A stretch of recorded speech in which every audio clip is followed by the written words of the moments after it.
दिया जाए। वो स्थानीय लोगों की बास के भाइयों का धरना चल रहा है महीनों से, वो उनकी मांग है।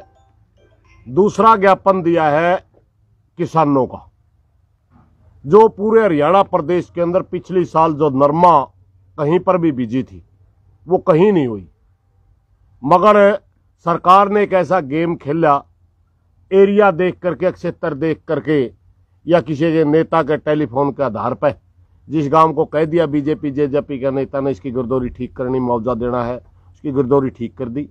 जिस एरिया क्षेत्र को कह दिया इनको मुआवजा नहीं देना, उनकी गिरदौरी खराब करवा दी। यहाँ हमारा एक कानू गो है, खेड़ी चोपटा के अंदर हमारा धरना चला हुआ है, वहाँ कानू गो है, उससे कापड़ों के किसान मिले, वो कहने लगा ऊपर से आदेश है, नुकसान नहीं दिखाना।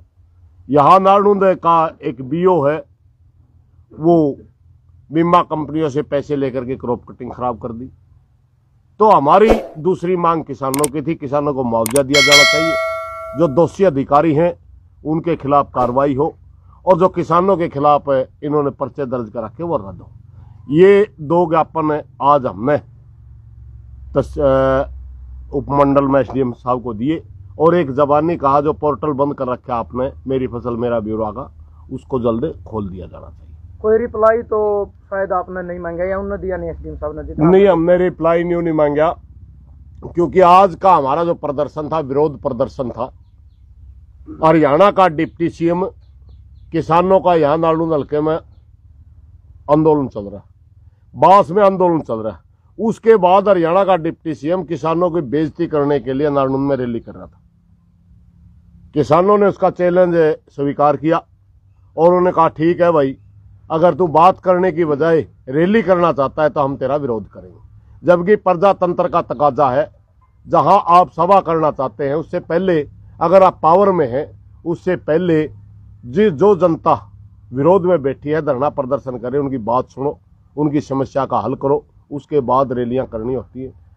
इसलिए जो उन्होंने हमारे को चैलेंज दिया, हमने उस चैलेंज को स्वीकार किया। हम दुष्यंत चौटाला का विरोध करने के लिए आज नारनूंद में इकट्ठे हुए थे। वहीं जाकर के बात हुई कि हम अपने मांगों का ज्ञापन भी एसडीएम को दे। जवाब हमने मांगे ही नहीं, ना हमने मांगना था। 21 दिन तक एक उप तहसील का बंद रहना अपने आप में आज़ादी के बाद आज तक इतिहास में निशानी होया, और उसमें बहुत सारे गाँव के काम भी जुड़े हैं, किसी के मतलब पढ़ाई से रिलेटेड काम, किसी का जमीन से रिलेटेड काम है, तो इसका भी सरकार के ऊपर तक मेरे ख्याल से कोई असर नहीं पड़ रहा। ये सरकार पूरी तरह बेशर्म सरकार, ये जनता को आपस में लड़ाने के लिए जानबूझ के खींच रही। ये चाहती है कि इस तहसील के कोई भी नागरिक जिसना काम हो वो आंदोलनकारियों से आकर के झगड़ा करे। इसका पुराना पैटर्न रहा है कि ये फूट डाल करके ही आगे बढ़ना चाहते हैं, इसलिए। मगर सच्चाई ये है, ये धरना वो नहीं है किसी किसान संगठन का या किसी उस तरह का धरना नहीं है। पहले तहसील के गांव इकट्ठे हुए, 2 दिन तक पंचायत चली, सभी गांव से अपने अपने गांव की राय मांगी गई। 36 बिरादरी के भाईचारे ने जब कहा कि नए किसान को मुआवजा मिलना चाहिए, बहुत गलत हो रहा है, तब 3 दिन का सरकार को मौका दिया गया। हर तरह का तरीका अपना करके यह धरना लगा हुआ है। इसलिए यहाँ कोई भी जो सरकार चाहती है ना, इस किस्म का मामला नहीं होगा, कोई भी साथी नहीं आएगा। दूसरी तरफ उन्होंने कहा भाई कुछ साथियों के ऐसे काम है हमने साइन करने पड़ते हैं, हमने कह दिया तुम नारनूंद बैठ के कर दो, कौन रोक रहा है। मगर इतनी बड़ी बात है, आज़ाद भारत में, जैसे कि आपने कहा, पूरे आज़ाद भारत में घंटे 2 घंटे छोड़ के इतना बड़ा कोई उदाहरण नहीं मिलेगा अब तक 70-75 साल में कि किसी भी प्रशासनिक भवन तय 1 महीने तय किसान कब्जा करें बैठे हैं। उसके बावजूद सरकार की बहुत बड़ी बेइज्जती, मगर इनकी इज्जत हो तो इज्जत, बेइज्जती तो उसकी हर जिसकी इज्जत हो, इनकी इज्जतें को नहीं। कितनी गाली दे लो, कितना इनका विरोध कर लो, ये तो पता नहीं किस चमड़ी के बने हुए हैं, इनका जनता से कोई सरोकार। 3 कॉल आपके पास आई हैं, डिप्टी सीएम और खुद सीएम, तीसरा डीसी मैडम है जो आसित है। 3 कॉल आई हैं कि मिलना चाहूँ, लेकिन आप तक मीटिंग नहीं हुई एक बार भी। क्या दिक्कत आई प्रधान जी?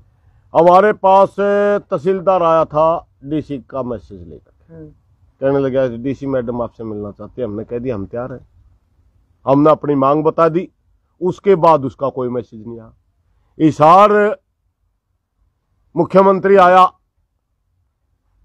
हमारे धरने पे सीआईडी सिक्योरिटी के जो साथी रहते हैं उनके द्वारा मैसेज आया कि मुख्यमंत्री मिलना चाहता है। हमने कह दिया आप मिलने के लिए तैयार हैं। उसके बाद उसका कोई मैसेज नहीं आया। कल हमारे पास जब हमने घोषणा कर दी कि हम नारनुंद में उनकी रैली नहीं होने देंगे, विरोध करेंगे, उनका मैसेज आ गया डिप्टी सीएम आपसे मिलना चाहते हैं, हमने कह दिया। मगर कल एक सिक्योरिटी के साथी का मेरे पास फोन आया था कि 17 के बाद आपकी बातचीत हो सकती है। अब होगी ना होगी वो जाने। 3 बार हमारे साथ बात हो ली, हमने कह दिया भाई हम तो बैठे ही बातचीत खतर है। ये हमारे किसानों को बदनाम करना चाहते हैं कि किसान बात नहीं करना चाहता। सच्चाई ये है कि हम बैठे ही के बात करने के लिए हैं और 21 दिन से लगातार तहसील पर ताला लगाए बैठे हैं और हमारी पहले डे 1 से जो 3 मांग थी उन्हीं मांगों पे बैठे हैं। ये आंदोलन पंचायती लोगों का आंदोलन है, किसान मुद्दों को लेकर के है। इसका कोई राजनीतिक स्वार्थ नहीं है, इसका कोई और दूसरा कोई भी स्वार्थ नहीं है, ये मात्र किसानों का आंदोलन। यहाँ के विधायक ने भी आप आरोप लगाया है कि विधायक बनना चाहते हैं। वो तो एक साथी उसेगा गांव का, उस पर ज्यादा आरोप है। मेरे को तो हरामखोर कहा उसने, और हरामखोर मैं हूं नहीं, मैंने इसलिए उसको माफ कर दिया, क्योंकि हरामखोर उसे कहते हैं जो फ्री का खांदा हो, हराम का खांदा हो, किसी ने लूट का खांदा हो, कि मांग का खांदा हो, कड़िया मंदिर मस्जिद में बैठ के तिलक लाए के या घंटा बजाए के खांदा हो, जो फ्री का खांदा हो, करके नहीं खांदा हो। हम तो मेहनत करने वाले लोग हैं, मेहनत करके खाते हैं, हम हरामखोर नहीं है। इसलिए हमारा उसकी बात का कोई दर्द नहीं, हमने उसको माफ कर दिया, कह दिया भाई कोई अगर मुख्यमंत्री का मैसेज लेकर धरना पावे तो हमने तेरा भी कोई विरोध नहीं। प्रधान जी, जो उप तहसील खेड़ी के अंदर अभी जो धरना चला हुआ उसकी आगे की क्या रूपरेखा रहेगी? देखिए, आज हमने ये प्रदर्शन कराया है, रूपरेखा तो सीधी सी बात है, मुआवजा लेने खातर बैठे हैं, मुआवजा बिना तो ये उठने वाला नहीं। बाकी आंदोलन के बहुत से रूप होते हैं, जैसे हमने कर्मी अनशन चला रखा है, हम धरने तहसील का ताला लगाए बैठे हैं, बहुत ही मजबूत है, दोनों कदम है, गांधीवादी तरीका भी, भगत सिंह का तरीका भी। मगर उसके बावजूद भी सरकार ना मानी तो आगे कमेटी और भी कोई मजबूत कदम ले सकती है, और भी कोई फैसला ले सकती है। मगर ये सच्चाई है, जब तक किसानों को मुआवजा नहीं मिलेगा आंदोलन लगातार चलेगा। दीपेंद्र हुड्डा भी धरना पाया था, तो इसका और भी ज्यादा मौका मिला है सत्ता में बैठी हुई जो सरकार है कि भैया और भी राजनीति घोषित करने की कोशिश करी गई इस धरने को। जब हमें दीपेंद्र हुड्डा का बाप का राज था, भूपेंद्र हुड्डा राज था, हमें आंदोलन कराया तो बीजेपी वाले भी मार धरना पाया करते। ये तो इनका कहने का पैटर्न है। बीजेपी का ओम प्रकाश धनखड़ कपड़े काट गंडिया करता, हमारे गला रोड पे स्वामीनाथन करता। विपक्ष में जो साथी होता है, देखिए हम अलग अलग, हर साथी का अपना अपना आंदोलन लड़ने का तजर्बा है। हमने जितने आंदोलन लड़े, चाहे कांग्रेस के जमाने में लड़े, चाहे चौटाला के जमाने में लड़े, चाहे आज लड़ रहे हैं, हम विपक्ष को खुला मौका देते हैं बोलने का। आज बीजेपी का शासन है, इनेलो का कोई आता उसको बोलने का मौका देते हैं, कॉमरेड आता उसको देते हैं, कांग्रेस का कोई आता कांग्रेस को देते हैं, सबको बोलने का मौका देते हैं। उस समय जब कांग्रेस का शासन था, बीजेपी वाले आकर देंती मौका दिया गया। ये तो कोरा एक झूठा आरोप है कि इसमें राजनीति। भाई एक बात मेरे समझ में नहीं आती, तारा कांग्रेस ही आगे, इनेलो वाला आगे, तारा दर्द हो गया तुम पीछे दे दो, उनकी मौका ही नहीं मिलता, हम घर बिक जाएंगे। अगर स्टेज लागेगी तभी तो वो लगा बोलने वाला। ये स्टेज किसानों की है, मुआवजे की है। आप मुआवजा दे दे किसानों, किसान घर चले जाएंगे, कहाँ मिलेगा उनको बोलने का मौका? बोलने का मौका दोगे तो लोग बोल लेंगे। अगर तो एमपी और एमएलए सबसे बड़ा निशाना पे ये 2 आदमी है, क्योंकि हल्का के लोगों के वोटा तो एमएलए बने और एमपी का तो अब तक घनखरे लोगों ने शकल का भी पता नहीं है कि अपना हिसार का एमपी है कौन, वो है क्यों नहीं रहे। अगर उनकी कोई मजबूरी है तो जिस जनता के वोट तो वो बने, उस जनता में वो न्यू नहीं कह सकते भाई हमारी मजबूरी सरकार हमारी मान नहीं रही, या मतलब हम कर नहीं सकते, वो आए नहीं रहे बिल्कुल भी। और वोट के टाइम पर यह कहूँ कि दुख सुख में रहा इतना 12 बजे काम कर ली, दिन में 12 बजे भी नहीं आते। जहां तक एमपी की बात है, चौधरी वीरेंद्र सिंह का लड़का यहाँ से सांसद है, वो अपना वजूद खो चुके, और जिस आदमी का वजूद खो दे उतने उसने उलाना मिलना ही बंद हो जाए। वीरेंद्र सिंह बीजेपी छोड़ के आप में जाना चाहता था, आप ने बिन लिया, कहीं और जाना चाहो था और बिन लिया। वीरेंद्र सिंह सुपने तले है मुख्यमंत्री के। सच्चाई ये है कि उसने ना उचाना भला करया, ना फिर उसका छोरा नड़े एमपी बनकर हिसार की जनता का भला करया। वो वजूद खो चुका है, इसलिए उसका कोई उम्मीद नहीं किसी की, ना उसका कोई नाम लेंदा। रही रामकुमार गौतम की विधायक की बात, ही अपना अपना कवा है मैं तो लांडा सा एमएलए हूं। अरे भाई तो क्यों हल्का ही बेइज्जती करवावे? अगर तेरे अंदर पावर नहीं, अगर तेरी चलती नहीं, तो क्यों हल्का ही गांठ बांध रख के इस्तीफा दे दे, कोई और भाई बन जाएगा। जिसमें हिम्मत होगी मेहनत करने की, जिसमें हिम्मत होगी आवाज उठाने की, जिसमें हिम्मत होगी किसान की, मजदूर के हक दिलवान की, वो बन जाएगा। अपने आप तो कहता है मेरी कोई पूछता नहीं, मैं तो लांडा सा एमएलए हूं। फिर तो लांडा क्यों रहे भाई, इस्तीफा दे दे। मूर्ख बना रहा है पंडित जी। अपने लड़के को डबल एजी लगवा लेता है, लाखों रुपए उसमें खाने लग रहा है। एक दिन मैंने बोल दिया कि गग्गर पंचकुला की आवाज उठाता है, खेड़ी चौपटा की आवाज नहीं उठाता। कहता राम खोरो, मेरा लड़का अनपढ़ नहीं है। अरे मेरे भाई तेरा लड़का ऐसा जेठ मला नहीं होता तो एलजी लागण की क्या थी।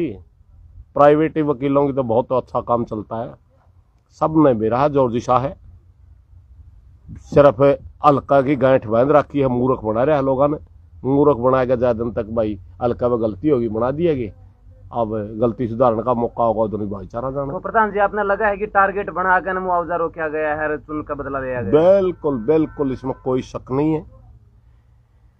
आप एक बात देखिए, ये खेड़ी तहसील में 17 गांव है, 4 गांव हमारे बरवाड़ा ब्लॉक के, उनकी क्रॉप कटिंग ठीक दिखा दी उस बीओ ने, मगर तहसील में रेवेन्यू डिपार्टमेंट में उनको भी नुकसान शून्य दिखाया।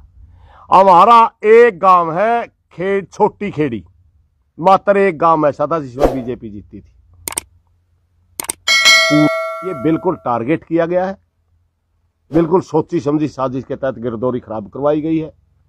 और गांव का टिकरी बॉर्डर के अंदर तंबू था, हर गांव वाले बड़ा तकड़ा रोल निभा रहे थे, तो जानबूझ के टारगेट किया गया है। वरना कपास तो ना उचारण वाले को ही, ना खेड़ी तहसील वाले को ही, ना बरवाड़ा वाले को ही, सबके किसान कपास किसी के नहीं, उनको मुआवजा मिल रहा है, हमारे को मुआवजा। आंदोलन और प्रदर्शनों में किसानों की शक्ति दिखाने का मौका मिलता है, लेकिन जब वोट का समय आता है तो उस समय क्या हो जाता है?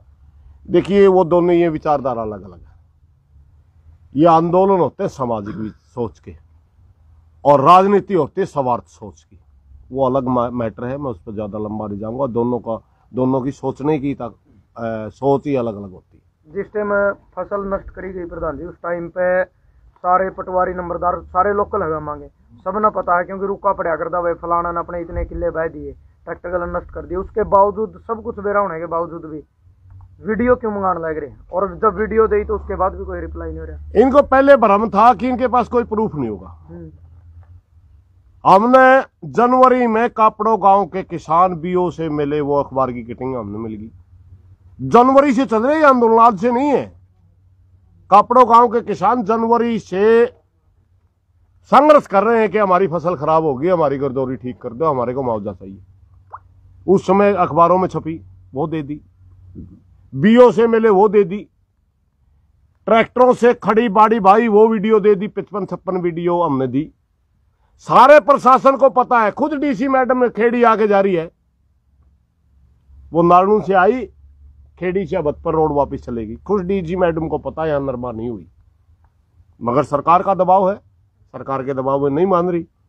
सच्चाई उनको भी पता है कि इनका नरमा नहीं हुई, इसलिए जिस दिन सरकार की नीयत ठीक होगी उसी दिन ये मुद्दा हल होगा। सर, पंजाब में जैसे चुनाव हुए थे तो किसानों की तरफ से भी कुछ नेता खड़े हुए थे चुनाव लड़ने के लिए, तो क्या आने वाले जो जिला परिषद के चुनाव है या स्थानीय निकाय चुनाव है, तो क्या किसान वहां पर अपनी भाई ये तो हमारा विषय ही नहीं है, जो हमारा विषय नहीं है। अगर एक व्यक्ति कोई किसानों के बीच से निकल करके कहीं राजनीति करता, उसको किसी राजनीतिक संगठन से जुड़ता, खुद का फैसला होता है। किसानों ने ना तो वह इकट्ठे होकर ठाए थे, ना किसान इकट्ठे होकर आगे किसी ने ठान दे। किसान का मामला अलग है। अगर कोई नेता इलेक्शन लड़ता है, वो उसका खुद का फैसला होता है, और किसी संगठन से जुड़ता, राजनीतिक संगठन से जुड़ता, वो भी उसका खुद का फैसला होता है।